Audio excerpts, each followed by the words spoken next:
show you what we're going to do first. We're only going to do 7 exercises, but I'm going to do it with you. So I've been doing these workshops, it's only been 2 years at this point. My objective in doing the movement workshops has been to help students get some of that energy out, kind of get some of those good endorphins going so that they can make it through the day, hopefully feeling more focused, feeling more ready and prepared for the day because they got that out. That's all you got to do, it's easy.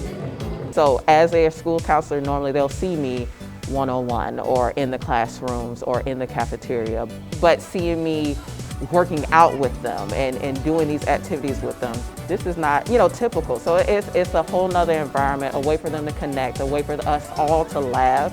It just gives them that opportunity to have pure fun, with all honesty, whether they are 6th graders, 7th graders, or 8th graders.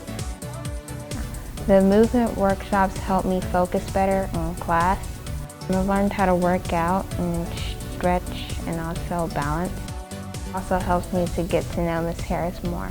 And I enjoy doing this with the kids. The kids enjoy it, so it's been quite a success.